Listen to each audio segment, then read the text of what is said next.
1969 সাল বাঙালি বিরচিত এক সংগ্রামের মাধ্যমে কারাগার থেকে বের করে আনলো বাঙালির অবসংবাদিত নেতা শেখ মুজিবুর রহমানকে।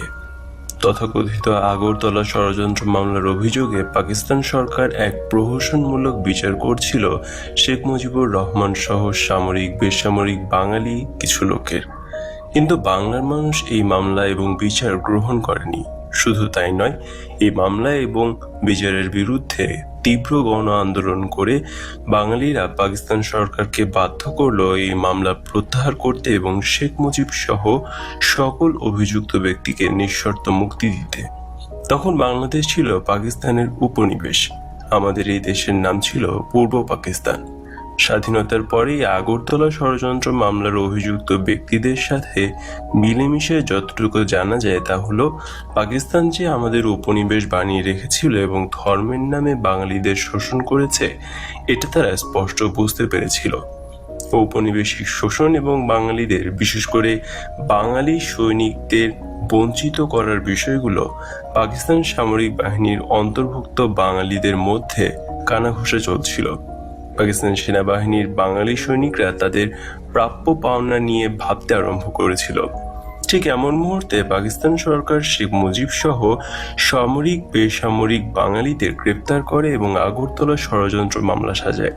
এই মামলায় অভিযুক্তরা পাকিস্তান থেকে বাংলাদেশ স্বাধীন করবে এইরকম কোনো কঠিন সিদ্ধান্ত সেই সময় নেয়নি, তবে ক্রমশ নিজেদের অধিকার সম্পর্কে সচেতন হয়ে পড়ছিল। এই মামলায় এমন অভিযুক্ত ছিলেন যিনি কিছুই জানতেন না, শুধু বাঙালি হওয়ার কারণে মূলত অভিযুক্ত হয়েছিলেন। পাকিস্তান আমাদের অধিকার সচেতনতাকে অঙ্কুরে ধ্বংস করে দেওয়ার জন্য এই আগরতলা ষড়যন্ত্র মামলার সূত্রপাত করেছিল। এমন অনেক অভিযুক্ত ছিলেন যারা ঢাকা ক্যান্টনমেন্টে আসামির কাঠগড়ায় দাঁড়ানো ছাড়া শেখ মুজিবকে আর কখনো দেখেননি। এক প্রত্যুষে পাকিস্তান থেকে বাংলাদেশকে স্বাধীন করে ফেলার এমন কোনো স্পষ্ট পরিকল্পনা বা সিদ্ধান্ত অভিযুক্তদের কারোরই কখনো ছিল না বলে আগরতলা মামলার প্রায় অভিযুক্তদের কাছ থেকেই জানা যায়। অভিযুক্তদের প্রায় সকলেই বলেন, বাঙালিদের অধিকার থেকে বঞ্চিত রাখা এবং নির্যাতনের জন্যই মূলত পাকিস্তান সরকার তিলকে তাল বানিয়েই এই আগরতলা মামলা দায়ের করেন। পূর্ব পাকিস্তানের বাঙালিরা পাকিস্তানের বিরুদ্ধে বিরচিত গণ আন্দোলনের মাধ্যমে শেখ মুজিব সহ অভিযুক্ত সকলকে মুক্ত করে আনে। 1969 সালে ছাত্রনেতা তোফায়েল আহমেদের সভাপতিত্বে অনুষ্ঠিত এক ছাত্র জনতার বিশাল সভায় শেখ মুজিবকে বঙ্গবন্ধু উপাধি দেওয়া হয়। 1970 সালে পাকিস্তান সরকার জাতীয় পরিষদ এবং এর প্রাদেশিক পরিষদের নির্বাচন ঘোষণা করে। মজলুম জননেতা মাওলানা আব্দুল হামিদ খান ভাসানীর নেতৃত্বে কিছু সংখ্যক বামপন্থী রাজনৈতিক নেতা নির্বাচন বর্জনের জোরালো আহ্বান জানান। মজলুম জননেতা মাওলানা ভাসানীর বক্তব্য ছিল, পাকিস্তানি সরকারের নির্বাচনী ফাঁদে পা না দিয়ে পূর্বাঞ্চলকে স্বাধীন করার সংগ্রাম শুরু করা উচিত। তাদের স্লোগান ছিল, নির্বাচনে লাথি মারো, পূর্ব বাংলা স্বাধীন করো। অপরদিকে বঙ্গবন্ধু শেখ মুজিবুর রহমান নির্বাচনে অংশগ্রহণের পক্ষে ছিলেন এবং তিনি জনগণকে নির্বাচনে অংশ নেওয়ার আহ্বান জানান। জনগণ বঙ্গবন্ধুর আহ্বানে অভূতপূর্ব সাড়া দিল।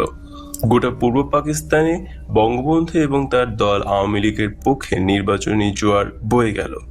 নির্বাচনে বঙ্গবন্ধু শেখ মুজিবুর রহমান এবং তার দল আওয়ামী লীগকে বাঙালিরা পূর্ব পাকিস্তানের 169টি আসনের মধ্যে মাত্র 2টি ছাড়া বাকি 167টি আসনে বিজয়ী করল।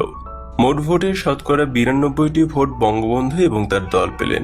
বঙ্গবন্ধু শেখ মুজিবুর রহমান সারা পাকিস্তানের সংখ্যাগরিষ্ঠ নেতা হলেন।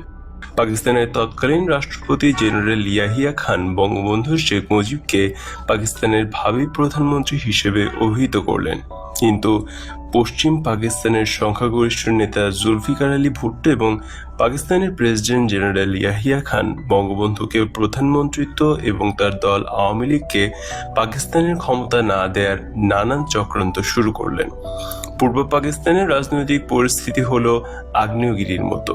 বাঙালিরা চরম উৎকণ্ঠিত, উত্তেজিত, রাজপথে মিছিলে মিটিং প্রকম্পিত, ঘরে ঘরে মানুষের উদ্বেগ উৎকণ্ঠা। সমগ্র বাঙালি কেবল তাকিয়ে আছে জাতির অবিসংবাদিত নেতা শেখ মুজিবুর রহমানের দিকে। তিনি যা বলছেন চোখের পলকে বাঙালি তাই করছে। ইতিহাসের পাতায় অনেক ইতিহাস দ্রুত পেরিয়ে যাচ্ছে। যে কোনো ধরনের কর্মসূচিতে শুধু শেখ মুজিবের ঘোষণা করতে যতটুকু দেরি, তিনি যে কোনো কর্মসূচি ঘোষণা দেওয়ার সঙ্গে সঙ্গে বিদ্যুৎ গতিতে বাঙালি তা বাস্তবায়িত করছে। উত্তাল জাতির মুখে শুধু একটি স্লোগান গর্জন করে ফিরছে, বাংলাদেশ স্বাধীন করো, বাংলাদেশ স্বাধীন করো। এরই মধ্যে বঙ্গবন্ধু শেখ মুজিব 7ই মার্চ রেসকোর্স ময়দানে জনতার সভা ডাকলেন। ভোর না হতে লক্ষ লক্ষ বাঙালি রেসকোর্স ময়দানে সমবেত হলো স্বাধীনতার প্রশ্নে নেতার রায় শোনার জন্য। লক্ষ লক্ষ জনতার সামনে এসে দাঁড়ালেন জনতার নেতা বঙ্গবন্ধু শেখ মুজিবুর রহমান। কিন্তু বঙ্গবন্ধু শেখ মুজিবুর রহমান স্বাধীনতা ঘোষণা করেও স্বাধীনতা ঘোষণা করলেন না। পাকিস্তান সরকারের কাছে বঙ্গবন্ধু শেখ মুজিবুর রহমান মূলত 4টি কন্ডিশন বা দাবি দিয়ে তার ভাষণ শেষ করেন। বঙ্গবন্ধু বলেন, আমাদের দাবি মানতে হবে প্রথম, তারপর তিনি বিবেচনা করে দেখবেন অ্যাসেম্বলিতে যাবেন কি যাবেন না। যদিও বঙ্গবন্ধু শেখ মুজিবুর রহমান বললেন, এবারের সংগ্রাম আমাদের মুক্তির সংগ্রাম, এবারের সংগ্রাম স্বাধীনতার সংগ্রাম। তারপরও বলা যায় না বঙ্গবন্ধু শেখ মুজিবুর রহমান 71-এর 7ই মার্চ স্বাধীনতা ঘোষণা করেছেন। 7ই মার্চ 1971 তিনি স্বাধীনতা ঘোষণা করেও স্বাধীনতা ঘোষণা করেননি। অজ্ঞাত কারণেই তিনি 71-এর 7ই মার্চ পরিষ্কারভাবে স্বাধীনতা ঘোষণা না করে স্বাধীনতা ঘোষণা করতে একটুখানি বাকি রাখলেন এবং পাকিস্তান সরকারের উদ্দেশ্যে 4টি দাবি করলেন। আবার তারই দাবি মেনে নেওয়ার জন্য পাকিস্তান সরকারকে সুনির্দিষ্ট কোনো সময়সীমাও বেঁধে দিলেন না। তবে তার নির্দেশে যে অসহযোগ আন্দোলন চলছিল তা বজায় রাখার নির্দেশ তিনি দেন এবং সেই সাথে নতুন করে যোগ করলেন খাজনা, ট্যাক্স সব বন্ধ করে দেওয়ার নির্দেশ। হরতাল প্রত্যাহার করলেন। স্কুল, কলেজ, অফিস আদালত, কলকারখানা সব বন্ধ ঘোষণা করলেন। মাস শেষে কর্মচারীদের বেতন নিয়ে আসতে বললেন। শিল্পের মালিককে শ্রমিকের বেতন পৌঁছে দিতে বললেন। রেডিও টেলিভিশন তার সংবাদ পরিবেশন না করলে বাঙালিদের রেডিও টেলিভিশনে যেতেও নিষেধ করলেন। আন্দোলন নতুন মোড় নিল। বাঙালি বুঝতে পারল স্বাধীনতা ছাড়া আর কোনো গত্যন্তর নেই। কিন্তু ঠিক কবে থেকে স্বাধীনতার যুদ্ধ বা মুক্তিযুদ্ধ শুরু হবে এবং কিভাবে হবে তা নিয়ে ছিল অস্পষ্টতা এবং সংশয়। কারোরই সঠিক কোনো পরিষ্কার ধারণা ছিল না। কোন এক অজ্ঞতার কারণে 71-এর 7ই মার্চ বঙ্গবন্ধু শেখ মুজিবুর রহমান এককভাবে সুস্পষ্ট করে স্বাধীনতা ঘোষণা করলেন না কেন তা কখনো কোনোদিন পরিষ্কার জানা যায়নি। বিশ্লেষণ এবং সামরিক পরিসংখ্যানে জানা যায় 7ই মার্চ বঙ্গবন্ধু শেখ মুজিবুর রহমান যদি পাকিস্তানের সাথে সম্পর্ক ছিন্ন করে বাংলাদেশকে স্বাধীন সার্বভৌম দেশ হিসেবে ঘোষণা করতেন এবং সুদূর 12,000 মাইল দূর থেকে আসা পাকিস্তানি সৈন্যদের বন্দী ঘোষণা করে বলতেন, তাহলে পাকিস্তানি সৈন্যদের সাথে বাঙালি সৈন্য, ইপিআর, পুলিশ এবং জনতার যে লড়াই বা যুদ্ধ হতো, সে যুদ্ধে মাত্র কয়েকদিনের মধ্যে সামান্য রক্তপাতের বিনিময়ে আমাদের দেশ মুক্ত স্বাধীন হতো। 1971-এর 7ই মার্চ পর্যন্ত বাংলাদেশে পাকিস্তানি সৈন্য সংখ্যা এতই নগণ্য ছিল যে পাকিস্তানে পাঞ্জাবি, সিন্ধি, বেলুচ সৈন্য বাঙালি সৈন্যদের কাছে অসহায় এবং মুখাপেক্ষী ছিল। আবার এই পাকিস্তানি, পাঞ্জাবি, সিন্ধি, বেলুচ সৈন্যদের অধিকাংশই ছিল অফিসার, যারা যুদ্ধ পরিচালনা করে কিন্তু সরাসরি যুদ্ধ করে না। এই নগণ্য সংখ্যক পাকিস্তানি সৈন্যকে ধরাশয়ী বা পরাস্ত করতে বাঙালি সৈন্য, ইপিআর, পুলিশ এবং 7.5 কোটি জনতা কোনো ক্রমেই সপ্তাহের বেশি সময় লাগত না। কিন্তু অজ্ঞাত কারণে 7ই মার্চ বঙ্গবন্ধু শেখ মুজিবুর রহমান স্পষ্টভাবে সরাসরি স্বাধীনতা ঘোষণা না করায় এবং অনির্দিষ্ট সময় নিয়ে পাকিস্তানের কাছে 4টি দাবি বা শর্ত দেওয়ার সুযোগে পাকিস্তান দিবারাত্রি তাদের সৈন্য এবং অস্ত্র বাংলাদেশে এনেছে।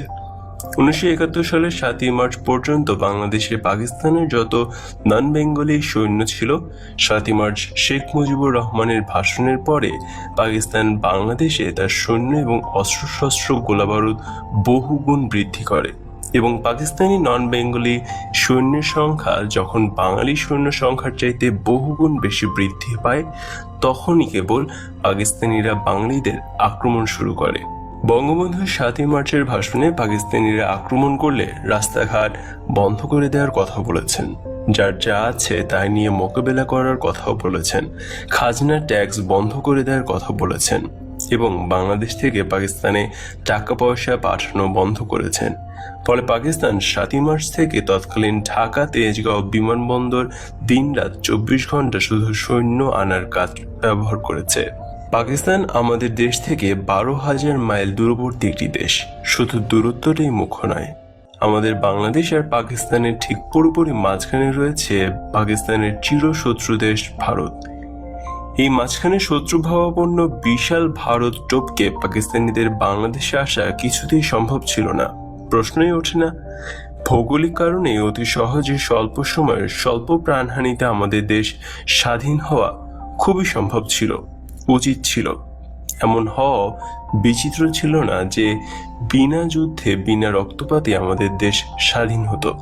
কিন্তু আমাদের স্বাধীনতার জন্য কার্যকরী ব্যবস্থা না নিয়ে বঙ্গবন্ধু শেখ মুজিবুর রহমান কর্তৃক পাকিস্তানিদের দীর্ঘ সময় দেওয়ার কারণে আমাদের স্বাধীনতার জন্য 30 লক্ষ মানুষের প্রাণ দিতে হলো। 30 লক্ষ শহীদের সংখ্যা নিয়েও প্রশ্ন আছে। 2 লক্ষ মা বোনদের ইজ্জত দিতে হলো। এই 2 লক্ষ বীরাঙ্গনাদের সংখ্যা নিয়েও প্রশ্ন আছে। আসলে শেখ মুজিবুর রহমান মানসিকভাবে স্বাধীনতার জন্য প্রস্তুত ছিলেন না, অথবা পাকিস্তান থেকে বিচ্ছিন্ন হয়ে আলাদা স্বাধীন রাষ্ট্র তিনি চাননি। পাকিস্তানিরা আমাদের উপর স্বাধীনতার যুদ্ধ বা মুক্তিযুদ্ধ চাপিয়ে দিয়েছিল এবং তাদের আক্রমণ ও হত্যাযজ্ঞের ফলেই আমরা মুক্তিযুদ্ধ করতে বাধ্য হই। অর্থাৎ পাকিস্তানিরাই আমাদের স্বাধীন হতে বাধ্য করেছে। 1971 সালের 7 মার্চ ভাষণে শেখ মুজিবুর রহমান পাকিস্তানের কাছে যে 4টি দাবি করেছিলেন: সামরিক আইন মার্শাল ল তুলে নিতে হবে, সমস্ত সেনাবাহিনীর লোকদেরকে ব্যারাকে ফিরিয়ে নিতে হবে, যেসব লোককে হত্যা করা হয়েছে তাদের তদন্ত করতে হবে এবং জনপ্রতিনিধিদের কাছে ক্ষমতা হস্তান্তর করতে হবে। অর্থাৎ বঙ্গবন্ধু শেখ মুজিবুর রহমানকে পাকিস্তানের প্রধানমন্ত্রী করতে হবে। এই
ঐক্যবদ্ধ পাকিস্তানের প্রতি শেখ মুজিবুর রহমানের ছিল পূর্ণ আনুগত্য। পাকিস্তান থেকে বিচ্ছিন্ন হয়ে যাক, পাকিস্তান টুকরো টুকরো হয়ে যাক, বঙ্গবন্ধু শেখ মুজিবুর রহমান কখনোই তা চাননি। আর চাননি বলে প্রয়োজনীয় সুযোগ থাকা সত্ত্বেও তিনি পাকিস্তান থেকে বিচ্ছিন্ন হয়ে আলাদা স্বাধীন রাষ্ট্র তৈরি করার জন্য কোনো বাস্তব কার্যকর ভূমিকা নেননি। শেখ মুজিবুর রহমানের 7 মার্চের ভাষণ হল ট্রিমেন্ডাস কন্ডিশনাল স্পিচ, যে ভাষণে পাকিস্তান রক্ষার শেষ চেষ্টা হিসেবে শেখ মুজিবুর রহমানের কাছে ক্ষমতা হস্তান্তরের শর্ত দেওয়া হয়েছিল। আবার ক্ষমতা দেয়া না হলে পাকিস্তান বিচ্ছিন্ন হয়ে যাওয়ার সতর্ক হুঁশিয়ারি দেওয়া হয়েছে। 7 মার্চে বঙ্গবন্ধু শেখ মুজিবুর রহমানের ভাষণ ছিল বিশ্বের ইতিহাসে অদ্বিতীয় এক অনন্য ঐতিহাসিক ভাষণ, যে ভাষণে তিনি স্বাধীনতা ঘোষণা করেও স্বাধীনতা ঘোষণা করেননি। সেই কারণেই আমাদের স্বাধীনতার ঘোষণার তারিখ বা দিন এবং স্বাধীনতার ঘোষক নিয়ে চিরবিতর্ক। আমরা 26শে মার্চকে স্বাধীনতা দিবস হিসেবে পালন করি। তার মূল কারণ হলো 25শে মার্চ দিবাগত রাত 12টার পর পাকিস্তান সেনাবাহিনী ঘুমন্ত বাঙালির উপর পৈশাচিক আক্রমণ এবং গণহত্যাযজ্ঞ শুরু করে। 25শে মার্চ দিবাগত রাতে অর্থাৎ ঘড়ির সময় অনুযায়ী 26শে মার্চের প্রথম প্রহর ধরা হয় বলেই 26শে মার্চকে আমরা স্বাধীনতা দিবস হিসেবে পালন করি। প্রকৃতপক্ষে পাকিস্তানি সৈনিকদের আক্রমণ আর ঘড়ির সময়ে সব নিয়ে 26শে মার্চকে স্বাধীনতা দিবস ধরা হয়। এই হিসেবে বলি, পাকিস্তানিরা আমাদের 26শে মার্চের আগে অথবা পরে যে কোনো দিন আক্রমণ করত, তাহলে সেই দিনটি আমাদের স্বাধীনতা দিবস হিসেবে চিহ্নিত হতো। সত্যি কথা বলতে কি, কেউই সঠিক সময়ে পূর্ণাঙ্গ রূপে আমাদের স্বাধীনতা ঘোষণা করেনি।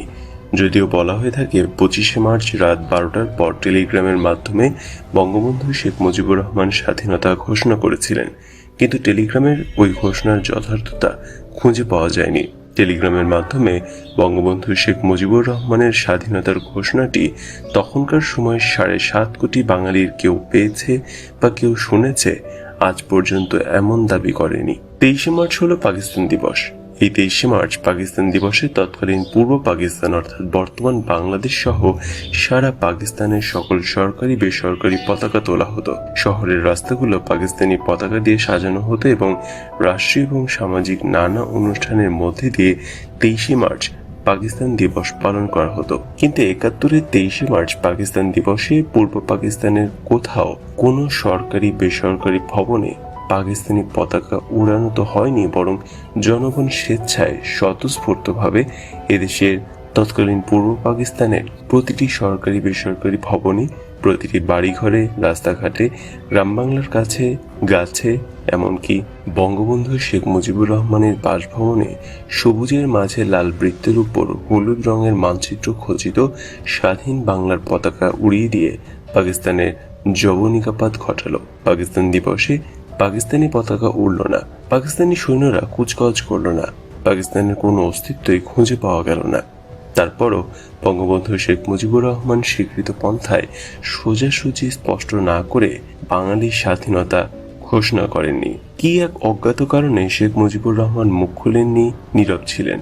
স্বাধীনতা ঘোষণার বৈধ রাজনৈতিক দায়িত্ব কেবলমাত্র শেখ মুজিবকেই বাঙালি জাতি দিয়েছিলেন, কিন্তু শেখ মুজিবুর রহমান জাতি কর্তৃক প্রদত্ত রাজনৈতিক দায়িত্ব পালন করে স্বাধীনতা ঘোষণা করেনি। ওই পরিস্থিতিতে অন্য কারো পক্ষে স্বাধীনতা ঘোষণা করা সম্ভব ছিল না, কেননা শেখ মুজিব ছিলেন বাঙালির আশা আকাঙ্ক্ষার প্রতীক। তবে পাকিস্তানিরা ভয়, লোভ, কোনো কিছুর বিনিময়ে বঙ্গবন্ধু শেখ মুজিবুর রহমানের স্বাধীনতা চান না, এইরকম কোনো স্বীকারোক্তি আদায় করতে পারেননি। যদি শেখ মুজিবুর রহমান স্বাধীনতার বিপক্ষে কোনো কথা বলতেন, তাহলে আমাদের স্বাধীনতা পাওয়া ডিফিকাল্ট হয়ে যেত। অপরদিকে 27শে মার্চ প্রত্যুষে চট্টগ্রাম কালুরঘাট বেতার কেন্দ্র থেকে মেজর জিয়াউর রহমান 2 রকম স্বাধীনতা ঘোষণা দেন। মেজর জিয়াউর রহমান প্রথমে ঘোষণা দেন, I am major Ziaur Rahman, president, People's Republic of Bangladesh, I declare independent of Bangladesh. Major Ziaur Rahman দ্বিতীয়বার ঘোষণা দেন, I am Major Jia, I declare independent of Bangladesh on behalf of our great leader Sheikh Mujibur Rahman. Major Ziaur Rahman Bengal regiment, EPR, police এবং জনতাকে পাকিস্তান আর্মির বিরুদ্ধে যুদ্ধে ঝাঁপিয়ে পড়ার আহ্বান এবং সারা দুনিয়ার কাছে মুক্তিযুদ্ধের পক্ষে সাহায্যের আবেদন জানান।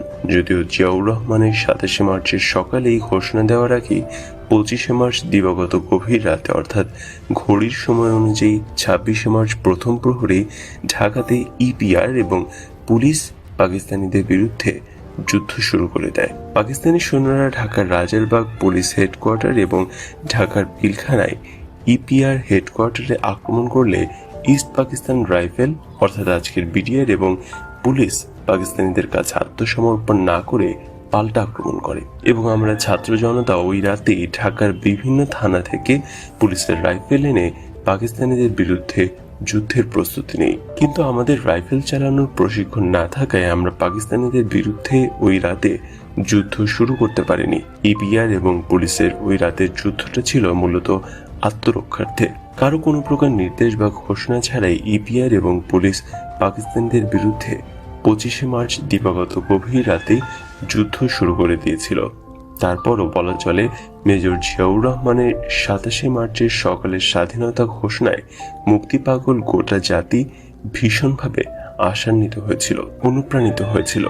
বিশেষ করে গোটা দেশের জন্য যুদ্ধ করার জন্য মানসিকভাবে চূড়ান্ত প্রস্তুত হয়েছিল। তাদের মধ্যে জিয়াউর রহমানের এই ঘোষণা অভূতপূর্বভাবে চাঞ্চল্যের সৃষ্টি করেছিল, উৎসাহ, উদ্দীপনা এবং প্রেরণার সৃষ্টি করেছিল। বঙ্গবন্ধু শেখ মুজিবুর রহমানের মুক্তিযুদ্ধের নেতৃত্ব দেওয়ার কোনরূপ চেষ্টা না করেই পাকিস্তানিদের হাতে গ্রেফতার হন। অজ্ঞাত কারণে তিনি কিছুটা ইচ্ছাকৃতভাবে পাকিস্তানিদের হাতে বন্দী হন বলেই অনুমান করা হয়। 27 মার্চ থেকে ঢাকার বাসিন্দারা দিশেহারা হয়ে লক্ষ লক্ষ নারী, নর, আবাল, বৃদ্ধ, বনিতা পিঁপড়ার শাড়ির মতো ঢাকা শহর ছেড়ে পায়ে হেঁটে গ্রামের দিকে চলে যায়। শহর ছেড়ে চলে যাওয়া মানুষের এই কাফিলাকে একমাত্র রোজ কিয়ামতের কাফিলার সাথে তুলনা করা চলে। সবুজ গ্রাম আর গ্রামের মেঠো পথ ভরে যায় শহর ফেলে পালিয়ে যাওয়া লক্ষ লক্ষ মানুষে। শহর থেকে আসা লক্ষ লক্ষ মানুষকে গ্রামের কৃষক কৃষানি নিজের সন্তানের মতো তাদের বুকে ঠাঁই দেয়। গ্রামের মানুষ রাস্তায়, পথে ঘাটে, মাঠে চিড়া, গুড়, মুড়ি, ডাব যা কিছু সহায় সম্বল ছিল তার সবটুকুই উজাড় করে বাড়িয়ে দিয়েছে শহর থেকে আসা মানুষের সাহায্যে। শহর ছেড়ে পালিয়ে আসা মানুষের এতটুকু কষ্ট যেন না হয় তার সব দায়িত্ব গ্রামবাসীর। গ্রামের প্রতিটি বাড়িতে দিনরাত্রি ভাত রান্না হচ্ছে, লক্ষ লক্ষ মানুষ খাচ্ছে। কে খাচ্ছে, কার বাড়িতে খাচ্ছে, আর যারা খাওয়াচ্ছে তারা জানেও না কাদের খাওয়াচ্ছে। মানুষে মানুষে এ এক কি মহামিলন, এক মহাভ্রাতৃত্ব। কখনো পৃথিবীতে এমন হয়েছে কিনা কিংবা আর হবে কিনা জানি না, মানুষ মানুষের এত আপন, নিজের চাইতে মহামূল্যবান অপরজন। এই দৃশ্য যারা দেখেননি তারা কোনোদিন বুঝবেন না, তাদের কোনোদিন বোঝানো যাবে না। পৃথিবীতে এমন কোনো ভাষা নেই, শব্দ নেই, এমন কোনো লেখক নেই যে লেখক ওই সময়ের মানুষের ঐক্য, ভ্রাতৃত্ব, সহমর্মিতা আর নিজের চাইতে অপরকে বেশি ভালোবাসার চিত্র তুলে ধরতে পারবে। ঢাকা থেকে পায়ে হেঁটে ফরিদপুরের গোপালগঞ্জ মুকসুদপুর গ্রামের বাড়িতে গিয়েছি। কত নদী পার হয়েছি পদ্মা নদী। 5 দিন 5 রাত্রি পথ চলেছি, তারপর গ্রামের বাড়িতে এসেছি। একটি পয়সাও ধার হয়নি, কোথাও একটি পয়সাও লাগেনি। গ্রামের মানুষ খাইয়েছে, নৌকার মাঝি নদী পার করিয়ে দিয়েছে। বিনা পয়সায় খাওয়ানো, থাকতে দেওয়া, নদী পার করে দেওয়া, এ যেন গ্রামের মানুষের মহাপবিত্র নৈতিক দায়িত্ব ছিল। হাঁটতে হাঁটতে পথিমধ্যে কত গর্ভবতী মা বোন সন্তান প্রসব করেছে, আর গ্রামের মা বোনেরা তার সেবায় ভার তুলে নিয়েছে আপন করে। এপ্রিলের প্রথম সপ্তাহ, এবার মুক্তিযুদ্ধে যাওয়ার পালা। কিভাবে মুক্তিযোদ্ধা হওয়া যায়, মুক্তিযুদ্ধ করা যায়। 17 এপ্রিল আকাশবাণী কলকাতা থেকে বারবার ঘোষণা এসেছে আজ রাত 8টার পর একটি বিশেষ অনুষ্ঠান প্রচার করা হবে। রাত 8টার আকাশবাণী কলকাতা বেতারের বাংলা খবরে বলা হলো, সংবাদের পর একটি বিশেষ অনুষ্ঠান প্রচার করা হবে। দেশাত্মবোধক গান দিয়ে শুরু হলো অনুষ্ঠান। আমাদের মুক্তিযুদ্ধ এবং বাঙালির ইতিহাসের শ্রেষ্ঠ দিন এবং শ্রেষ্ঠ ঘটনাটির কথা। আজ 17 এপ্রিল কুষ্টিয়ার মেহেরপুরের বৈদ্যনাথ তলার আম্রকাননে জননেতা তাজউদ্দিন আহমেদের নেতৃত্বে স্বাধীন বাংলাদেশের প্রথম সরকার গঠনের কথা জানানো হলো। মেহেরপুরের বৈদ্যনাথ তলার নাম ইতিহাসের স্বর্ণাক্ষর দিয়ে নতুন করে রাখা হলো মুজিবনগর, এবং এই মুজিবনগরই তাজউদ্দিন আহমেদের নেতৃত্বে শপথ নিল বাংলাদেশের প্রথম এবং বিপ্লবী সরকার। বঙ্গবন্ধু শেখ মুজিবুর রহমানকে করা হলো বাংলাদেশের রাষ্ট্রপতি, এবং তার অনুপস্থিতিতে উপরাষ্ট্রপতি সৈয়দ নজরুল ইসলামকে করা হলো অস্থায়ী রাষ্ট্রপতি এবং তাজউদ্দিন আহমেদকে করা হলো বাংলাদেশের প্রধানমন্ত্রী। তাজউদ্দিন আহমেদের নেতৃত্বে একটি মন্ত্রিসভা গঠিত হলো। জেনারেল ওসমানীকে করা হলো প্রধান সেনাপতি। অস্থায়ী রাষ্ট্রপতি, প্রধানমন্ত্রী, প্রধান সেনাপতি সকলের শপথ অনুষ্ঠানও হলো এই মুজিবনগরে। এখানে প্রবাসী সরকারকে গার্ড অফ অনার দেওয়া হলো। শুরু হলো মুক্তিযুদ্ধের নতুন যাত্রা। বাঙালির ইতিহাসে সংযোজিত হলো নতুন অধ্যায়। আমাদের মুক্তিযুদ্ধ সুসংগঠিত হলো। আমাদের দেশের প্রায় 1 কোটি মানুষ শরণার্থী হয়ে ভারতে আশ্রয় নিল। আমরা যারা মুক্তিপাগল কিশোর, তরুণ, যুবক, আমরা ভারতে গিয়ে সামরিক প্রশিক্ষণ, আর্মি ট্রেনিং নিলাম এবং মুক্তিযোদ্ধা হলাম। মুক্তিযোদ্ধা হওয়ার আগে ভাবতাম কবে মুক্তিযোদ্ধা হব, কিভাবে হব। ভাবতে ভাবতে গ্রামের বাড়ি থেকে আবার ঢাকায় এলাম। এই ঢাকায় আমি জন্মেছি, শিশু থেকে কিশোর হয়েছি। এখানে আমার সব বন্ধু বান্ধব। গ্রামের বাড়িতে আমার কোনো বন্ধু বান্ধব নেই। মুক্তিযুদ্ধে যাওয়ার জন্য অন্তত একজন বন্ধু তো খুবই দরকার। কাজেই আবারও শত্রুর প্রধান ঘাঁটি ঢাকায় চলে এলাম। প্রতিদিন ভাবি মুক্তিযুদ্ধে যাব, কিন্তু রাতে শুধু মার কথা মনে হয়। আমি যুদ্ধে চলে গেলে মা শুধু কাঁদবেন, আমার জন্য মা অনেক কষ্ট পাবেন, অনেক কাঁদবেন। আমার আর কোনো পিছুটান নেই, শুধু মা। আব্বার কথা আমি মোটেও ভাবি না। মার জন্যই মনটা আমার কেমন হয়ে যায়, কেমন জানি সবকিছু এলোমেলো হয়ে যায়। এভাবে ভাবতে ভাবতে কয়েকদিন চলে যায়। মুক্তিযুদ্ধে যাওয়ার জন্য মনটা আমার অস্থির হয়ে আছে, কিন্তু মাকেও ছাড়তে পারি না। মুক্তিযুদ্ধে যাওয়া হয় না। একদিন আমার মনে হলো, সব ছেলেরই তো মা আছে, ছেলে যুদ্ধে গেলে মা তো কাঁদবেই। মার কান্নার কথা ভেবে ছেলে যদি মুক্তিযুদ্ধে না যায় তাহলে তো মুক্তিযুদ্ধ হবে না, দেশও স্বাধীন হবে না। না, মা কাঁদে কাঁদুক, আমাকে মুক্তিযুদ্ধে যেতে হবে, দেশ স্বাধীন করতে হবে। পরের দিনই পাশের বাড়ির আমার এক বন্ধু, বয়সে আমার যে সামান্য বড়, তার নাম বাবুল আজাদ, তাকে মুক্তিযুদ্ধে যাওয়ার কথা বলে ফেললাম। সঙ্গে সঙ্গে বাবুল আজাদ খুশিতে রাজি হয়ে গেল। বলল, আমি তো এরকমই ভাবছিলাম এবং এরকমই একজন বন্ধুই খুঁজছিলাম। তারপর প্ল্যান প্রোগ্রাম করে একদিন খুব ভোরে দুজন ভারতের উদ্দেশ্যে রওনা হলাম। আমরা দুজন গ্রামের পথ দিয়ে হাঁটতে হাঁটতে নদীর পাড়ে একটি বাড়িতে এসে পৌঁছালাম। তখন প্রায় সন্ধ্যা। শখানেক পুরুষ মহিলা শিশু আগে থেকেই নদী পার হয়ে যাওয়ার জন্য এই বাড়িটিতে ঘাপটি মেরে অপেক্ষা করছে। বাড়ির নদীঘাটে ছোট একটি ডিঙি নৌকা বাঁধা আছে। এই ছোট নৌকাটিতে 8-10 জনের বেশি লোক উঠা যাবে না, একসঙ্গে পার হওয়া যাবে না। এই বাড়ির কোনো মানুষই এখন নেই, শুধু কয়েকটি লাশ পচে গলে পড়ে আছে। আর এই যে শখানেক মানুষ, এরা সবাই শরণার্থী হয়ে ভারতে চলে যাওয়ার জন্য এখানে জড়ো হয়ে আছে। সন্ধ্যার পর নৌকার মাঝি এসে নদী পার করে দেবে সেই অপেক্ষায় আছে। নদীতে পাক সেনারা গানবোট নিয়ে ঘাঁটি করেছে। দিনের বেলায় নদী পার হতে গেলে দেখা যাবে এবং আর্মিরা গুলি করে মেরে ফেলবে, তাই রাতের অপেক্ষায় বসে আছে সবাই। রাতের অন্ধকারে নদী পার হতে হবে এবং অন্ধকার ঘনিয়ে এলো, বেশ গাঢ় অন্ধকার। হঠাৎ নদীতে পাকিস্তানি আর্মির গানবোটের সার্চ লাইটের আলো দেখা গেল। এইদিকে আসছে গানবোটটা। চাপা কান্না শুরু হয়ে গেল। কেউ কেউ বলছে, কান্দে না ভাই, কান্দে না, আল্লাহরে ডাকেন। গানবোটটা দ্রুতই এদিকে ছুটে আসছে। সবাই মৃত্যু ভয়ে চুপসে গেল। কারো কোনো সাড়া শব্দ নেই, শুধু গানবোটের আওয়াজ আর সার্চ লাইটের আলো। আমরা সবাই মাটিতে শুয়ে পড়লাম, যাতে গানবোটের সার্চ লাইটের আলোতে দেখা না যায়। বুকের ভেতরে ভয়, তার উপর মানুষের পচা লাশের গন্ধে দম বন্ধ হয়ে আসছে। দিন চারেক আগে পাকিস্তানি হানাদাররা এই বাড়িতে হানা দিয়ে এই মানুষগুলোকে হত্যা করেছে। আবাল বৃদ্ধ বনিতা, কারো মুখেই কোনো শব্দ নেই। অন্তরে শুধু আল্লাহ, রাসূল সাল্লাল্লাহু আলাইহি সাল্লাম আর ভগবানের নাম। গানবোট যতই এদিকে আসছে, মনে হচ্ছে মৃত্যু ততই এগিয়ে আসছে। মৃত্যু এখন শুধু কয়েক মিনিটের ব্যাপার হয়ে দাঁড়িয়েছে। আমি একটা গাছের আড়ালে দাঁড়িয়ে সবাইকে বললাম, কেউ শোয়া থেকে উঠবেন না, নড়াচড়াও করবেন না, কোনো কথা বলবেন না। সবাই মাটিতে যেভাবে শুয়ে আছেন ঠিক এভাবেই থাকেন। কোনো প্রকার চিৎকার বা ছোটাছুটি মানে নিশ্চিত মৃত্যু। আল্লাহ পাক যদি সহায় হন তাহলে এইভাবে বেঁচে যাব, এছাড়া আমাদের বাঁচার আর কোনো পথ নেই। সবাই সৃষ্টিকর্তাকে স্মরণ করেন। গানবোট একেবারে বাড়ির পাশে এসে পড়ল। সার্চলাইটের তীব্র আলোয় আলোকিত হলো সারা বাড়ি। বাড়ির আঙিনায় কাপড় শুকানোর যে দড়ি পাতা ছিল তাও স্পষ্ট দেখা গেল। গানবোটটি যত দ্রুত এসেছিল তত দ্রুতই চলে গেল, থামল না। একসময় অদৃশ্য হয়ে গেল। সবাই যেন নতুন জীবন নিয়ে বেঁচে উঠল। কিছুক্ষণ পর নৌকার মাঝি এলো। কার আগে কে যাবে, একসঙ্গে লাফিয়ে নৌকায় উঠে পড়ল। যা হবার তাই হলো, তীরেই নৌকা ডুবে গেল। নৌকা তুলে পানি ফেলে মাত্র ভাসানো হলো, সঙ্গে সঙ্গে আবারও সবাই নৌকায় লাফিয়ে উঠল। পানি সেচে নৌকা আবারও ভাসানো হলো। আবারও সবাই একসঙ্গে উঠতে গিয়ে ডুবিয়ে দিল নৌকা। শিশু আর মহিলারা কাঁদতে শুরু করলো। আমি আর আমার বন্ধু বাবুল আজাদ উচ্চ কণ্ঠে ধমকে সুরে বললাম, আমরা দুজন সবার শেষে যাব, একজনও বাকি থাকতে আমরা যাব না। সবাই নদী পার হওয়ার পর আমরা যাব। কে কে আমার সঙ্গে নদী পার হবেন? কেউ কোনো কথা বলল না, সকলেই চুপ। আমরা কথা দিলাম, সবাই আগে যাবেন, আমাদের আগে যাবেন। আমরা যাকে বলবো সেই নৌকায় উঠবেন, নইলে নৌকা আর তুলব না। সবাই একসঙ্গে মারা পড়ব।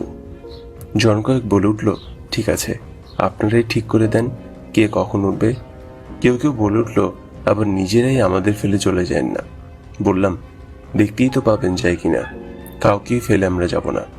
আমাদের কথা শোনেন, সবাই নদী পার হতে পারবেন এবং আমাদের আগেই পার হবেন।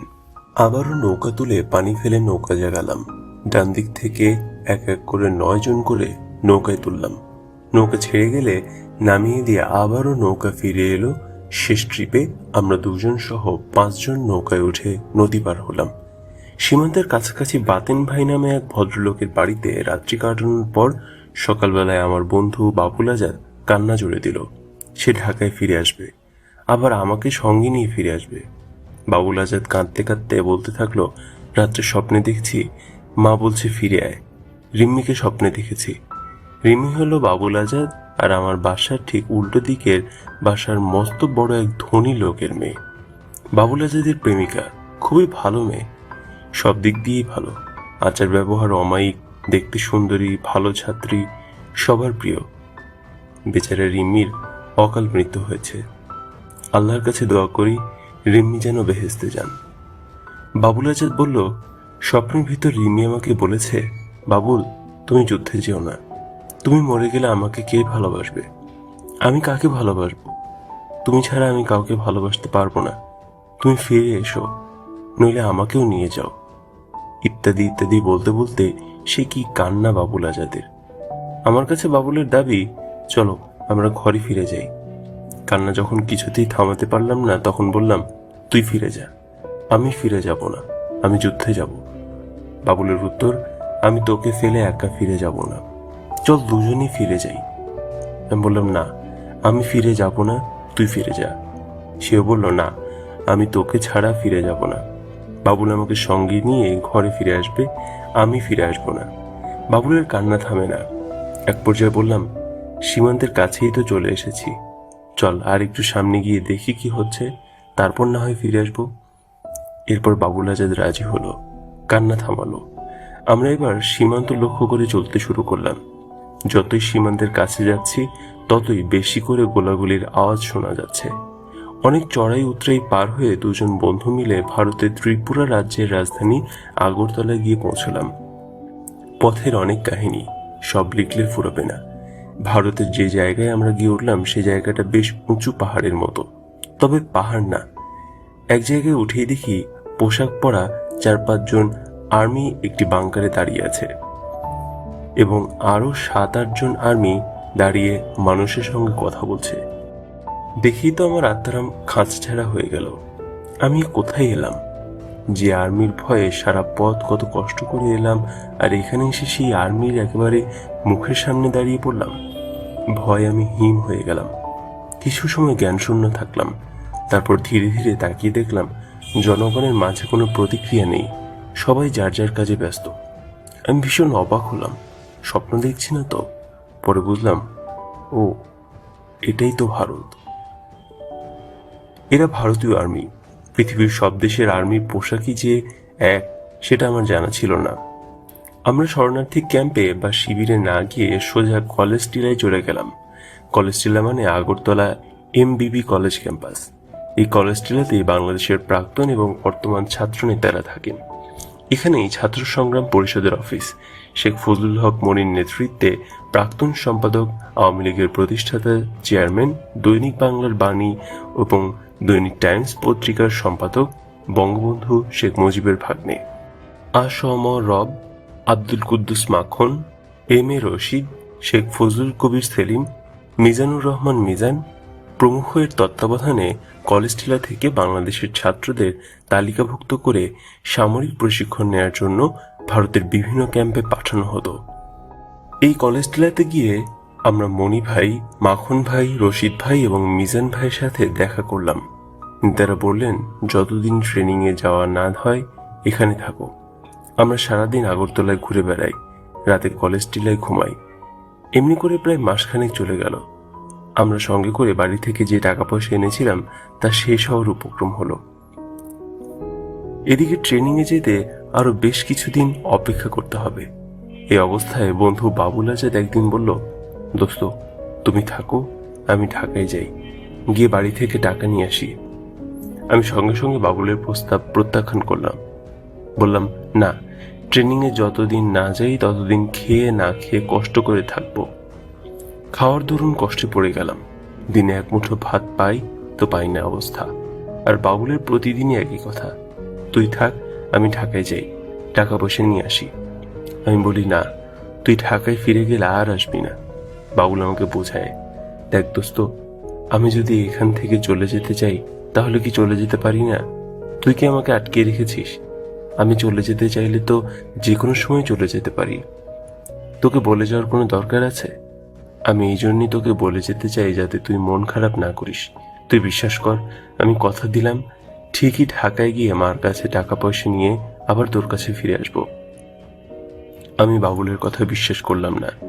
যে ছেলে বাংলাদেশে থাকতেই রাস্তা থেকে বাড়ি ফিরে যাওয়ার জন্য কান্নাকাটি জুড়ে দিয়েছিল, সে ছেলে একা সীমান্ত পাড়ি দিয়ে ঢাকায় ফিরে আবার টাকা পয়সা নিয়ে আবার আগরতলায় আমার কাছে ফিরে আসবে, এটা কিছুতেই বিশ্বাসযোগ্য নয়। তবে চিন্তা করলাম, বাবুল যে কোনো মুহূর্তে সত্যি আমাকে না জানিয়ে বাংলাদেশে চলে যেতে পারে। ওকে ধরে রাখার কোনো উপায় আমার নেই। না বলে পালিয়ে যাবে, তার চাইতে আমি বাবুলকে বাংলাদেশে যাওয়ার অনুমতি দিয়ে দিই, সেই ভালো। আমি বাবুল আজাদকে চলে যাওয়ার অনুমতি দিলাম। দুই বন্ধু সীমান্তে এলাম, একজন আরেকজনকে জড়িয়ে ধরলাম। অশ্রু সচল চোখে আমি বাবুল আজাদকে বিদায় দিলাম। মনে হলো যেন আর দেখা হবে না, এ দেখাই শেষ দেখা। বিদায়ের বেলায় শুধু বললাম, আমার মাকে সান্ত্বনা দিস। আমি টিলার উপরে দাঁড়িয়ে রইলাম, সামনে সমতল ভূমি, বাংলাদেশ। বাবুল ধীরে ধীরে বাংলাদেশে নেমে গেল। পলকহীন দৃষ্টিতে তাকিয়ে রইলাম বাবুলের যাওয়ার দিকে। দৃষ্টিতে যতদূর দেখা যায় বাবুল আস্তে আস্তে ছোট হয়ে যাচ্ছে। একসময় দৃষ্টির বাইরে মিলিয়ে গেল বাবুল। টিলার উপরে ওই একই স্থানে কতক্ষণ নির্বাক, পলকহীন, ভারাক্রান্ত হৃদয় আনমনা হয়ে দাঁড়িয়েছিলাম জানি না। ভারতীয় এক শিখ সৈন্যের স্পর্শে সংজ্ঞা ফিরে পেলাম। একাকী বিষণ্ণ মনে কলেজ টিলায় ফিরে এলাম। নিজেকে ভীষণ নিঃসঙ্গ মনে হলো। সারা রাত ঘুম হলো না। রাতভর শুধু মনকে শক্ত করলাম। দেখতে দেখতে সপ্তাহখানেক পার হয়ে গেল। শুনলাম কলেজ টিলায় আমরা যারা আছি তাদের খুব তাড়াতাড়ি ট্রেনিংয়ে পাঠিয়ে দেওয়া হবে। শুনে মনটা ভালো লাগলো। মুক্তিযোদ্ধা হব, দেশের মুক্তির জন্য যুদ্ধ করব। বাবুল আজাদের কথা মনে পড়ল। বাবুল আজাদ আর আসবে না জানি, তবুও যদি আসে আমাকে পাবে না। এসে দেখবে আমি ট্রেনিংয়ে চলে গেছি। আমার সাথে বাবুলের আর দেখা হবে না। যদি বেঁচে থাকি, বাবুলও যদি বেঁচে থাকে, দেশ স্বাধীন হলে হয়তো দেখা হবে। মিজানুর রহমান মিজান ভাই খুব অমায়িক লোক। আমাকে ডেকে বললেন, রিন্টু তৈরি হও, 2-4 দিনের মধ্যেই ট্রেনিংয়ে যাব। তুমি ছোট তো, তাই একটু ঝামেলা হবে। তোমাকে ছোট বলে ট্রেনিংয়ে নিতে চাইবে না, কিন্তু তুমি কোনো চিন্তা করো না, আমি সব ঠিক করে দেব। মিজান ভাই ট্রেনিংয়ের লিস্টটা লিখে, তাই খুব একটা ঘাবড়ালাম না। বাবুল চলে গেছে বেশ কয়েকদিন হয়ে গেল। মনের গভীরে নিজের অজান্তেই ক্ষীণ আশা, এখনো বাবুল এলো না। আগামী পরশুদিন সকাল 7টায় আমি ট্রেনিংয়ে চলে যাব। সন্ধ্যা ঘনিয়ে আসছে। মাগরিবের নামাজে সালাম ফিরাতে দেখি বাবুল আজাদ বলছে, রিন্টু আমি এসে পড়ছি। আমি স্বপ্ন দেখছি? না, ঠিক দেখছি। কিছুক্ষণ বুঝে উঠতে পারলাম না। সত্যি সত্যি বাবুল আজাদ এসেছে। শুধু একাই বাবুল আসেনি, সঙ্গে আবার মনির নামের একজনকে নিয়ে এসেছে। মনির আমাদের পাড়ার ছেলে। আমি অবশ্য মনিরকে এর আগে চিনতাম না, এই প্রথম দেখলাম। মিজান ভাইয়ের কাছে গিয়ে বললাম, আমার 2 বন্ধু ছাড়া আর্মি ট্রেনিংয়ে যাব না। যে করি হোক বাবুল আজাদ এবং মনিরকে আমার সাথে ট্রেনিংয়ে পাঠাতেই হবে। পরদিন সকালেই মনির বলল, ওর বড় ভাই মন্টু ভাই আগরতলাতেই কোথাও আছে। ছুটলাম মনিরের বড় ভাই মন্টু ভাইয়ের সন্ধানে। খুঁজে বের করলাম মন্টু ভাইকে। মন্টু ভাই ট্রেনিং শেষ করে অস্ত্র নিয়ে বাংলাদেশের ভেতরে যুদ্ধে যাওয়ার অপেক্ষায় আছেন। মন্টু ভাইয়ের কাছেই শুনলাম, আমার সেজো ভাই ঢাকায় কায়েদে আজম কলেজ ছাত্র সংসদের জিএস মুজিবুর রহমান মন্টু ট্রেনিং শেষ করে অনেক আগেই ঢাকায় অপারেশনে চলে গেছে। কলেজ টিলে ফিরে এসে দেখা হলো শহীদ ভাইয়ের সাথে। শহীদ ভাই আমার সেজো ভাই মুজিবুর রহমান মন্টুর বন্ধু এবং কায়েদে আজম কলেজ ছাত্র সংসদের এজিএস। শহীদ ভাই আমাদের পরে যাবে টেন্ডুয়া ট্রেনিং ক্যাম্পে সামরিক প্রশিক্ষণ নেওয়ার জন্য। মিজান ভাইয়ের বদলতে পরের দিন সকালে আমরা 3 বন্ধু একটা মিলিটারি লরিতে উঠে বসলাম অন্যান্যদের সাথে। মিলিটারি লরিতে ওঠার আগে 3 জায়গায় আমাদের নাম লেখা হলো এবং আমাদের স্বাক্ষর নেওয়া হলো। সামরিক লরি আমাদের নিয়ে চলতে শুরু করলো। সন্ধ্যা নাগাদ লেম্বুচোরা নামক ট্রেনিং ক্যাম্পে পৌঁছে গেলাম। এই লেম্বুচোরা ট্রেনিং ক্যাম্পে ভারতীয় সেনাবাহিনীর মেজর KB সিং এবং মেজর RP শর্মার অধীনে 1 মাস সামরিক প্রশিক্ষণ শেষে 2 নং সেক্টরের সদর দপ্তর মেলাঘর থেকে অস্ত্রশস্ত্র নিয়ে বাংলাদেশের ভেতরে ঢুকে পড়লাম। 2 নং সেক্টর কমান্ডার মেজর খালেদ মোশাররফকে লেফটেন্যান্ট কর্নেল পদে পদোন্নতি দিয়ে তার নামের ইংরেজি প্রথম অক্ষর কে অনুসারে গড়ে তোলা হয় কে ফোর্স, এবং এই কে ফোর্সের অধিনায়ক হন খালেদ মোশাররফ। তখন 2 নং সেক্টরের কমান্ডারের দায়িত্ব নেন ক্যাপ্টেন থেকে সদ্য পদোন্নতি পাওয়া মেজর হায়দার। খুব সম্ভবত খালেদ মোশাররফ যখন 2 নং সেক্টরের কমান্ডার হন তখন হায়দার 2 নং সেক্টরের 2IC ছিলেন। আমরা যারা ভারতে সামরিক প্রশিক্ষণ নিয়ে মুক্তিযোদ্ধা হয়েছি, আমাদের প্রশিক্ষণকালে অসংখ্যবার অসংখ্য জায়গায় আমাদের নাম, পিতার নাম, বর্তমান ও স্থায়ী ঠিকানা, কতজন ভাই, কতজন বোন, তাদের নাম ইত্যাদি বিষয় লিপিবদ্ধ করা এবং স্বাক্ষর নেওয়া হয়। এই জাতীয় বায়োডাটা দিতে গিয়ে আমরা বিরক্ত হয়ে পড়েছিলাম। ভারত সরকার যদি প্রয়োজন মনে করে ওই তালিকা ধরে এখনো আমাদের খুঁজে বের করে ফেলতে পারবে। একমাত্র কাদের সিদ্দিকীর, বীর উত্তমের কাদেরিয়া বাহিনী ছাড়া আমরা যারা ভারতে গিয়ে ট্রেনিং করে মুক্তিযোদ্ধা হয়েছি, এই মুক্তিযোদ্ধারাই মূল মুক্তিযোদ্ধা বা প্রথম মুক্তিযোদ্ধা। এই মুক্তিযোদ্ধারাই দেশে এসে ছাত্র যুবকদের ট্রেনিং দিয়ে আরও মুক্তিযোদ্ধা তৈরি করে। অর্থাৎ ভারতীয় প্রশিক্ষণপ্রাপ্ত মুক্তিযোদ্ধাদের থেকে জন্ম নেয় দেশীয় প্রশিক্ষণপ্রাপ্ত মুক্তিযোদ্ধা। এই হলো ইন্ডিয়ান ট্রেন্ড এবং লোকাল ট্রেন্ড মুক্তিযোদ্ধা। এই মুক্তিযোদ্ধাদের সাথে এদেশের আপামর জনতা যোগ হয় হলো মুক্তিবাহিনী।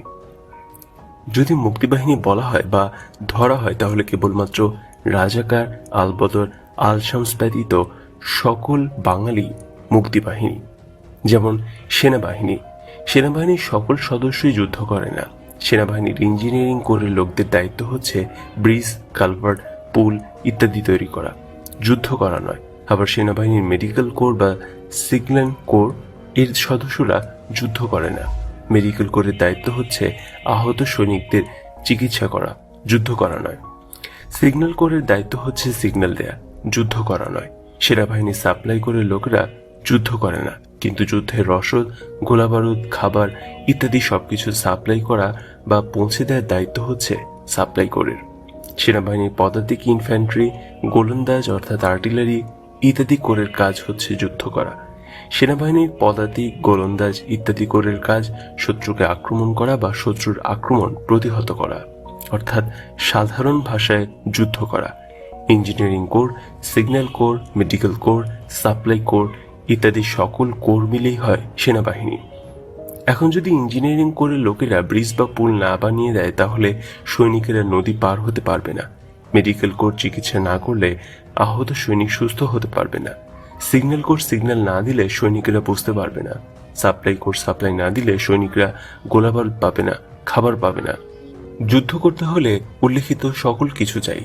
এই সকল কিছু মিলেই হয় যুদ্ধ। আমাদের মুক্তিযুদ্ধ সকল কিছু মিলেই হয়েছে। যেমন নৌকার মাঝি মুক্তিযোদ্ধাদের নদী পার করিয়ে দিয়ে ইঞ্জিনিয়ারিং কোরের দায়িত্ব পালন করেছেন। গ্রাম্য ডাক্তার বা ওষুধের দোকানদার মুক্তিযোদ্ধাদের চিকিৎসা দিয়ে মেডিকেল কোরের কাজ করেছেন। গ্রামের কৃষক পাকিস্তানি সেনাবাহিনীর গতিবিধির খবর মুক্তিযোদ্ধাদেরকে দিয়ে সিগন্যাল কোরের ভূমিকা নিয়েছেন। গ্রামের মা ভাত রেঁধে খাইয়েছেন এবং সাধারণ মানুষ অস্ত্র দিয়ে গুলির বোঝা মাথায় করে মুক্তিযোদ্ধাদের পৌঁছে দিয়ে সাপ্লাই কোরের কাজ করেছে। তবেই না কেবল আমরা মুক্তিযোদ্ধারা যুদ্ধ করেছি, আমরা মুক্তিযোদ্ধারা পদাতিক বা গোলন্দাজ কোরের কাজ করেছি। গোটা 7.5 কোটি বাঙালি ইঞ্জিনিয়ারিং, মেডিকেল, সিগন্যাল, সাপ্লাই ইত্যাদি কোরের কাজ করেছেন এবং এই সকল কোরের সমন্বয় অর্থাৎ মুক্তিযোদ্ধা জনতার সমন্বয় সৃষ্টি হয়েছে মুক্তিবাহিনী। কেবলমাত্র রাজাকার, আলবদর ব্যতীত সকল বাঙালি মুক্তিবাহিনী। পাকিস্তানিরা অবশ্যই সংজ্ঞা বিশ্বাস করত, আর এই জন্যই তারা নির্বিচারে বাঙালি হত্যা করেছে। নির্বিচারে বাঙালি হত্যা করা ছাড়া পাকিস্তানি সৈনিকদের আর যা করার ছিল তা হলো আত্মসমর্পণ। পাকিস্তানি সেনাবাহিনীর অবস্থা ছিল দ্বীপান্তরে বা নির্বাসনে আসা মানুষের মতো। নির্বাসনে বা দ্বীপান্তরে যেসব মানুষ আসে তারা থাকে নিরস্ত্র, কিন্তু পাকিস্তানি সেনাবাহিনীর সৈনিকদের আধুনিক অস্ত্রশস্ত্র দিয়ে নিজ ভূখণ্ড পাকিস্তান থেকে 1200 মাইল দূরে বাংলাদেশে নির্বাসনে পাঠানো হয়েছিল। পাকিস্তানি সমরবিদ এবং রাজনীতিবিদরা মনে করেছিল তারা শুধু অস্ত্রের জেরে মানুষ খুন করে বাংলাদেশে দীর্ঘদিন দখল রাখতে পারবে, কিন্তু যেই মাত্র নিরস্ত্র বাঙালি সংক্ষিপ্ত সামরিক ট্রেনিং নিয়ে অস্ত্র হাতে তুলে নিল, সঙ্গে সঙ্গে শুধু শহর অঞ্চল ছাড়া গোটা বাংলাদেশের নিয়ন্ত্রণ চলে গেল মুক্তিযোদ্ধা এবং মুক্তিবাহিনীর কাছে। বাংলাদেশে আসা পাকিস্তানি সেনাবাহিনীর কাছে যেই ধরনের অস্ত্র এবং যেই পরিমাণ অস্ত্র ছিল তা দিয়ে কেবল নিরস্ত্র মানুষকে দীর্ঘদিন দাবিয়ে রাখা যেত ঠিকই, কিন্তু সশস্ত্র মানুষকে বেশি দিন দাবিয়ে রাখা কিছুতেই যেত না। এবং ভারতের মতো একটি রাষ্ট্রের আক্রমণ মোকাবেলা করার ক্ষেত্রে বাংলাদেশে অবস্থানরত পাকিস্তানিদের অস্ত্র ছিল সম্পূর্ণ অকার্যকর। মাত্র কয়েক মাসের মধ্যে মুক্তিযোদ্ধা এবং এদেশের আপামর জনতা অর্থাৎ মুক্তিবাহিনীর দাপটে পাক হানাদাররা রাতের বেলায় চলাফেরা বন্ধ করে দিল। তবে পাক হানাদাররা ঠান্ডা মাথায় একটা পরিকল্পনা দ্রুত চালিয়ে যেতে থাকলো, তা হলো এদেশের নারীদের ধর্ষণ করা। পাকিস্তানিদের নীল নকশায় ছিল এদেশের কিশোরী যুবতী রমণী নির্বিচারে ধর্ষণ করে তাদের পেটে পাকিস্তানিদের জারজ সন্তান তৈরি করা, বাঙালি নারীর গর্ভে পাকিস্তানি জারজ বংশধর বৃদ্ধি করা এবং পাকিস্তানি এই জারজদের দিয়ে বাংলাদেশকে চিরকাল দখল করে রাখা। পাকিস্তানিরা তাদের পরিকল্পনা বাস্তবায়িত করার জন্য গোলাম আজম, মতিউর রহমান নিজামীর মতো মুষ্টিমেয় হাতে গোনা কতিপয় ঘৃণিত ব্যক্তিকে তাদের দোসর হিসেবে পেল ঠিকই, কিন্তু গোটা বাঙালি জাতি পাকিস্তানিদের চিরদিনের জন্য উপড়ে ফেলার জন্য ছিল বদ্ধপরিকর।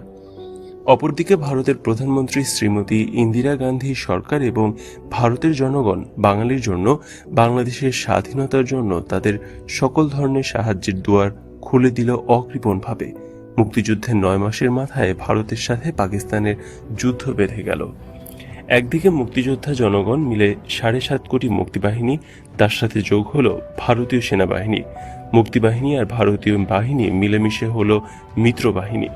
6 ডিসেম্বর মিত্রবাহিনী সাঁড়াশি আক্রমণ শুরু করলো। নির্বাসনে আসা দিশেহারা পাক হানাদার বাহিনী মাত্র 10 দিনের মাথায় 16 ডিসেম্বরে অসহায়ের মতো পরাজয় বহন করল। 96,000 পাকিস্তানি সৈন্য জেনারেল নিয়াজির নেতৃত্বে 16 ডিসেম্বর 1971 সালে রেসকোর্স ময়দানে আত্মসমর্পণ করল। এই আত্মসমর্পণের ঐতিহাসিক দলিলে আত্মসমর্পণকারীদের পক্ষে পাকিস্তানিদের জেনারেল নিয়াজি স্বাক্ষর করেন এবং ভারতীয় সেনাবাহিনীর জেনারেল জগজিৎ সিং আরোরা বিজয়ীদের পক্ষে স্বাক্ষর করেন। বিশ্বের দরবারে প্রতিষ্ঠিত হল স্বাধীন সার্বভৌম বাংলাদেশ। মুক্তিপাগল মানুষ, মুক্তিযোদ্ধা এবং ভারতীয় সেনাবাহিনীর প্রত্যক্ষ অংশগ্রহণের মাধ্যমে ছিনিয়ে আনল স্বাধীনতার লাল সূর্য। বাঙালি জাতি সশস্ত্র যুদ্ধের মাধ্যমে দেশ স্বাধীন করে 1972 সালে 10ই জানুয়ারি শেখ মুজিবুর রহমানকে স্বাধীন দেশে ফিরিয়ে আনল। স্বাধীন দেশে ফিরে এসে বঙ্গবন্ধু, যার সফল নেতৃত্বে বাংলাদেশ স্বাধীন হয়েছে, বিপ্লবী সরকারের প্রধানমন্ত্রী বা মুজিবনগরের সরকারের প্রধানমন্ত্রী তাজউদ্দিন আহমেদকে প্রধানমন্ত্রীর পদ থেকে সরিয়ে নিজের প্রধানমন্ত্রী হলেন। মুক্তিযোদ্ধাদের কাছ থেকে অস্ত্র জমা নিলেন। মুক্তিযুদ্ধের সময় যে বাঙালিরা পাকিস্তানি সেনাবাহিনীর অধীনে চাকরি করেছে এবং পরাজিত হয়ে মুক্তিযোদ্ধাদের কাছে আত্মসমর্পণ করেছে, সেই পরাজিত প্রশাসনকে পুনরুজ্জীবিত করলেন এবং দেশ পরিচালনার দায়িত্বে নিয়োজিত করলেন। আর মুক্তিযোদ্ধারা কে কোথায় গেল তার কোনো খবর রাখলেন না। শুধু তাই নয়, ভারত সরকারের কাছে মুক্তিযোদ্ধাদের সম্পূর্ণ সঠিক তালিকা থাকা সত্ত্বেও সেই তালিকা না এনে নানা জনকে দিয়ে নানা রকমের মুক্তিযোদ্ধা সার্টিফিকেট বিতরণ করলেন। আমার জানা মতে ওই মুক্তিযোদ্ধা সার্টিফিকেট কোনো প্রকৃত মুক্তিযোদ্ধা তো নেয়নি, বরং যারা রাজাকার ছিল, চরম সুবিধাবাদী ছিল, যারা মুক্তিযুদ্ধের ধার কাছ দিয়েও হাঁটেনি, তারাই ওই সকল মুক্তিযোদ্ধা তালিকাভুক্ত হয়েছে এবং সার্টিফিকেট নিয়েছে। একজন মুক্তিযোদ্ধা জাতির কাছ থেকে একমাত্র কেবলমাত্র সম্মান ব্যতীত আর কিছু পাওয়ার থাকতে পারে না। মুক্তিযোদ্ধারা জাতির গৌরব। ভারত সরকারের কাছ থেকে মুক্তিযোদ্ধাদের পূর্ণাঙ্গ তালিকা নিয়ে আসার সহজ পন্থা গ্রহণ না করে কেন শেখ মুজিবুর রহমান নানা জনকে দিয়ে নানান রকমের তালিকা আর মুক্তিযোদ্ধার সার্টিফিকেট দিয়ে লেজে গোবরে বেহাল অবস্থা করলেন তা বোধগম্য নয়। মুক্তিযোদ্ধারা থাকবে না, থাকবে দেশ, থাকতে হবে মুক্তিযোদ্ধাদের তালিকা। কিন্তু শেখ মুজিব অতি সামান্য এবং অতি সহজ কাজ ভারত থেকে মুক্তিযোদ্ধাদের প্রকৃত তালিকা নিয়ে আসতে কেন ব্যর্থ হলেন? এই ব্যর্থতার জন্য একজন মুক্তিযোদ্ধা হিসেবে বঙ্গবন্ধু শেখ মুজিবকে কখনোই ক্ষমা করব না। বঙ্গবন্ধু শেখ মুজিবুর রহমানের প্রতি জাতির ভালোবাসা, শ্রদ্ধা, সর্বোপরি বিশ্বাস আকাশ ছোঁয়া। তিনি সদ্য স্বাধীন বাংলাদেশের প্রধানমন্ত্রী। জাতির আশা ছিল মুক্তিযুদ্ধে অংশগ্রহণকারী রাজনৈতিক দলগুলো নিয়ে বঙ্গবন্ধু শেখ মুজিব একটি জাতীয় সরকার গঠন করবেন, কিন্তু বঙ্গবন্ধু শেখ মুজিবুর রহমান তা করলেন না। তিনি সরকার গঠন করলেন মুক্তিযুদ্ধের কঠিন ত্যাগের পরীক্ষায় পিছিয়ে পড়া দেশ ও জাতির প্রতি দায়িত্ব পালনে চরমভাবে ব্যর্থ সুবিধাভোগী আওয়ামী লীগের সেই সব ব্যক্তিদের নিয়ে। মুক্তিযুদ্ধের সফল নেতা তাজউদ্দিন আহমেদ সহ সকল মুক্তিযোদ্ধাদের দূরে ঠেলে বঙ্গবন্ধু শেখ মুজিবুর রহমান পরাজিত প্রশাসন এবং লোকদের দিয়ে সশস্ত্র যুদ্ধের মাধ্যমে বিজয়ী একটি জাতি ও এদেশকে পরিচালনা করতে গিয়ে আসলে বিজয়ী জাতিকে পরাজয়ের গহ্বরে ঠেলে দিলেন। একজন জাতীয় নেতার জ্ঞানগরিমা আর অভিজ্ঞতায় পূর্ণাঙ্গ সফল হতে যদি 100 মার্কের দরকার হয়, তবে বঙ্গবন্ধু শেখ মুজিবুর রহমানের ছিল 50 মার্ক। পাকিস্তানের 23-24 বছরের আন্দোলন আর সংগ্রামের মধ্যে দিয়ে শেখ মুজিবুর রহমান 50 মার্ক অর্জন করেছিলেন, আর বাকি 50 মার্ক অর্জন হতো যদি বঙ্গবন্ধু শেখ মুজিব 71-এ মহান মুক্তিযুদ্ধের সময় পাকিস্তানিদের কাছে বন্দী না হয়ে মুক্তিযুদ্ধের নেতৃত্ব দিতেন। তাহলে তিনি প্রত্যক্ষভাবে বুঝতেন মুক্তিযুদ্ধ কি, মুক্তিযুদ্ধের চেতনা কি, মুক্তিযুদ্ধের আদর্শ কি, মুক্তিযোদ্ধা কারা হয় এবং কিভাবে হয়। একটা জাতির জীবনে মুক্তিযুদ্ধ বারবার আসে না। জাতির জীবনে মুক্তিযুদ্ধ আসা বিরল ত্যাগের ব্যাপার।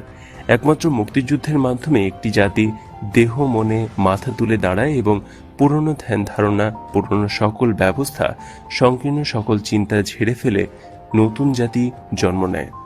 একমাত্র মুক্তিযুদ্ধের জীবনপণ কঠিন পরীক্ষার মাধ্যমে দেশ এবং জাতির সেবায় এগিয়ে আসে জাতির বীর সন্তানেরা। আর পিছনে পড়ে যায়, পালিয়ে যায় সুবিধাবাদী ভীরু কাপুরুষের দল। কেবল মুক্তিযুদ্ধের সময় পরিষ্কার চেনা যায় কারা সুবিধাভোগী ভীরু কাপুরুষ আর কারা ত্যাগী পুরুষ। কিন্তু জাতির দুর্ভাগ্য বঙ্গবন্ধু শেখ মুজিবের। বঙ্গবন্ধু শেখ মুজিবুর রহমান চিনলেন না, জানলেন না জাতির সাহসী ত্যাগী পুরুষদের। এখানেই বঙ্গবন্ধু শেখ মুজিবের 50 মার্ক ঘাটতি থেকে গেল। শুধু 50 মার্ক নিয়ে তিনি দেশ চালাতে গেলেন।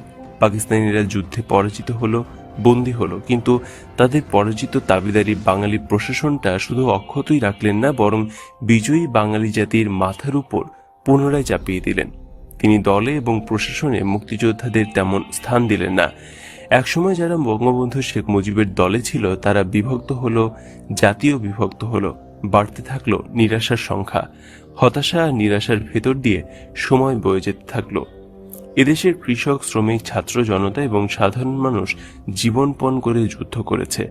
জীবনপণ করা সকল যোদ্ধাদের তথা গোটা জাতির শুধু একটাই স্বপ্ন ছিল, একটাই আশা ছিল। সেই স্বপ্ন আর আশা হলো সুখে থাকার স্বপ্ন, সুখে থাকার আশা। সুখ বলতে যা বোঝায় তা হলো থাকার জন্য ঘর, ক্ষুধার জন্য অন্ন, রোগ শোকের জন্য চিকিৎসা, পরিধানের জন্য বস্ত্র এবং জ্ঞানের জন্য শিক্ষা। এই অন্ন, বস্ত্র, বাসস্থান, চিকিৎসা ও শিক্ষার নিশ্চয়তাই হলো সুখে থাকা। আর এই সুখে থাকার জন্য এদেশের মানুষ লড়াই করেছে, যুদ্ধ করেছে। অস্পষ্ট হলেও জনগণের আকাঙ্ক্ষা ছিল সমাজ বিপ্লবের। আমাদের স্বাধীনতা সংগ্রামের সমাজতান্ত্রিক উপাদান ছিল, মুক্তিযুদ্ধে সমাজতন্ত্রীরাও ছিল, কিন্তু সমাজতন্ত্রীরা নেতৃত্ব দিয়ে জাতীয়তাবাদীদের ওপরে ওঠার আগেই আমাদের দেশ স্বাধীন হয়ে যায়। মুক্তিযুদ্ধ বিকাশ লাভ না করে অসমাপ্ত থেকে যায়, ফলে সামাজিক বিপ্লবও অসমাপ্ত থেকে যায়। স্বাধীনতার অর্থ হচ্ছে জনগণের মুক্তি। দেশ স্বাধীন হলো কিন্তু জনগণ মুক্তি পেল না, জনগণের অর্থনৈতিক মুক্তি হলো না। স্বাধীনতা উত্তর বাংলাদেশে পুরাতন সমাজ কাঠামো ভেঙে নতুন সমাজ গড়ার মধ্যে দিয়ে সকল মানুষের জন্য অধিকার এবং সুযোগের সাম্য প্রতিষ্ঠা না করে বরং প্রতিহত করেছে সামাজিক বিপ্লবকে, অক্ষুণ্ণ রেখেছে অসম বিকাশের পুরাতন ধারাকে। তারা লুণ্ঠন করেছে দুহাতে। হামলা, কালো ব্যবসায়ী, অসৎ রাজনীতিক এরা ক্রমাগত ধনী হয়েছে স্বাধীনভাবে। জনগণের অগ্রগতি হবে কি? তারা আরো নিঃস্ব, আরো দরিদ্র হতে লাগলো। নেতৃত্ব সমগ্র জনগণের স্বার্থ দেখে না, শ্রেণীর স্বার্থ দেখেছে। তাৎপর্যের বিষয়ে নেতৃত্ব যে কেবল শ্রেণীতে সীমাবদ্ধ ছিল তা নয়, আটক ছিল দল এবং সর্বোপরি পরিবারের কাছে। দেশে দুর্ভিক্ষ শুরু হলো, হাজার হাজার মানুষ না খেতে পেয়ে ক্ষুধায় মারা গেল। বৃদ্ধি পেল লুণ্ঠন এবং দুর্নীতি। শেখ মুজিবের নেতৃত্ব বিশ্বাসযোগ্যতা হারাতে লাগলো। অপরদিকে অসমাপ্ত সামাজিক বিপ্লবের বিপ্লবীরা পূর্ব বাংলার সর্বহারা পার্টির মহান নেতা কমরেড সিরাজ শিকদারের নেতৃত্বে তাদের সশস্ত্র বিপ্লবী তৎপরতা তীব্রতর করে তোলে। যুবকরা পূর্ব বাংলার সর্বহারা পার্টি জিন্দাবাদ, কমরেড সিরাজ শিকদার জিন্দাবাদ ধ্বনি দিয়ে দেশে ব্যাপক এক নতুন সংগ্রাম শুরু করে। এই সংগ্রামের নাম দেয় শ্রেণী সংগ্রাম। দলে দলে যুবকরা সিরাজ শিকদারের নেতৃত্বে এই সশস্ত্র সংগ্রামে যোগ দিতে থাকে।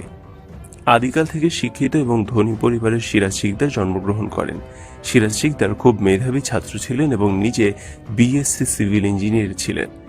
ছাত্র জীবনে তিনি বামপন্থী ছাত্র সংগঠন করতেন। শ্রেণী সংগ্রাম এবং সমাজ বিপ্লবের প্রয়োজনে কমরেড সিরাজ শিকদারের সশস্ত্র সংগ্রাম এতই ব্যাপক এবং তীব্র হল যে শেখ মুজিবুর রহমানের প্রশাসন দিনকে দিন অচল হয়ে যেতে শুরু করল। নির্যাতিত, নিপীড়িত, শোষিত বাঙালির হৃদয় কমরেড সিরাজ শিকদারকে ঘিরে নতুন করে স্বপ্নদানা বাঁধতে লাগল। 1974 সালের 2রা জানুয়ারি সিরাজ শিকদার গ্রেপ্তার, পলায়নকালে পুলিশের গুলিতে নিহত, এই শিরোনামে দেশের সকল পত্রিকায় সংবাদ পরিবেশিত হলো। পুলিশের প্রেস নোটে বলা হলো, সিরাজ শিকদারকে গ্রেপ্তার করা হয়েছিল এবং সাভার রোড দিয়ে নিয়ে আসার সময় সিরাজ শিকদার পুলিশের ভ্যান গাড়ি থেকে লাফিয়ে পালিয়ে যাওয়ার চেষ্টা করেছিল। পুলিশ তখন গুলি করে আর সেই গুলিতে সিরাজ শিকদার নিহত হয়। কিন্তু অনুসন্ধান করে জানা যায় পুলিশের প্রেস নোট বানোয়াট। সিরাজ শিকদারকে গ্রেফতার করা হয় ঠিকই এবং গ্রেফতারের পর বিনা বিচারে বন্দি অবস্থায় গুলি করে হত্যা করা হয়। সিরাজ শিকদারের বুকে মোট 5টি গুলির চিহ্ন ছিল, যার সামনে থেকে করা হয়েছে। কেউ যদি পালাতে থাকে এবং পলায়নপর ব্যক্তিকে যদি পেছন থেকে গুলি করা হয় তাহলে গুলি পিঠে বিদ্ধ হবে, কিন্তু সিরাজ শিকদারের বুকে বুলেট বিদ্ধ হয়েছিল। তিনি মেহনতি মানুষের মুক্তির জন্য, শোষকের শোষণ থেকে মানুষের মুক্তির জন্য ব্যক্তিগত সকল ভোগবিলাস, সুযোগ সুবিধা বিসর্জন দিয়ে সর্বহারা শ্রেণীতে মিশে গেলেন। নির্যাতিত, নিপীড়িত, সর্বহারা মানুষের অধিকার প্রতিষ্ঠার জন্য ঘর সংসার, আত্মীয় পরিজন, আরামায়েশ ত্যাগ করে সমাজ বিপ্লবকে নিজেকে সম্পূর্ণভাবে উৎসর্গ করেছিলেন। মানুষের জন্য এমন উৎসর্গকৃত প্রাণ কমরেড সিরাজ শিকদারকে বিনা বিচারে বন্দি অবস্থায় নির্মমভাবে, নিষ্ঠুরভাবে হত্যা করার পর শেখ মুজিবুর রহমান পবিত্র পার্লামেন্টে দাঁড়িয়ে দম্ভের সাথে বললেন, আজ কোথায় সিরাজ শিকদার? এই ঘটনার পর শেখ মুজিবের দেশপ্রেম, মহানুভবতা এবং আইন ও বিচারের প্রতি শ্রদ্ধা প্রশ্নের সম্মুখীন হয়ে পড়ল। মানুষ ভাবতে লাগলো, শেখ মুজিব যদি একজন দেশপ্রেমিক হন, একজন বীর হন, একজন মহান নেতা হন, তাহলে কি করে আরেকজন দেশপ্রেমিক এবং আরেকজন বীরকে, একজন সর্বত্যাগী মহান নেতাকে বিনা বিচারে বন্দিশালায় গুলি করে হত্যা করতে পারলেন? আবার জঘন্য অন্যায় এবং কলঙ্কের কথা পবিত্র পার্লামেন্টে দম্ভের সাথে শেখ মুজিব কি করে বলতে পারলেন? 1975 সালে শেখ মুজিবুর রহমান প্রধানমন্ত্রী থেকে রাষ্ট্রপতি হলেন। দেশের সকল রাজনৈতিক দল নিষিদ্ধ ঘোষণা করলেন এবং প্রতিষ্ঠিত করলেন একদলীয় বাকশালী শাসন ব্যবস্থা। শেখ মুজিবের বাকশাল ছাড়া অন্য কেউ কোনো দল করতে পারবে না। সরকার নিয়ন্ত্রিত 4টি সংবাদপত্র ছাড়া দেশের অন্য সকল সংবাদপত্র নিষিদ্ধ ঘোষণা করা হলো। জাতির বিভক্তি গেল না, আশা নিরাশার মিশ্র প্রতিক্রিয়া বইতে লাগলো। 1975 সালে 7ই জুন বহু মানুষ, বহু পেশাজীবী সংগঠন বঙ্গবন্ধু শেখ মুজিবুর রহমানকে বাকশাল করার জন্য প্রবল বর্ষণ উপেক্ষা করে অভিবাদন জানালো। সরকারি মালিকানায় নেয়া দৈনিক ইত্তেফাক সহ 4টি পত্রিকা ছাড়া বাকি সকল সংবাদপত্র নিষিদ্ধ। শেখ মুজিবের নেয়া নতুন একদলীয় রাজনৈতিক, অর্থনৈতিক, প্রশাসনিক ব্যবস্থা সম্পর্কে রাজনীতিবিদ, সাহিত্যিক, সাংবাদিক, সামরিক, বেসামরিক ব্যক্তি সহ দেশের সকল নাগরিকের কিছুই বলার সুযোগ থাকল না। সর্বত্রই নিস্তব্ধতা।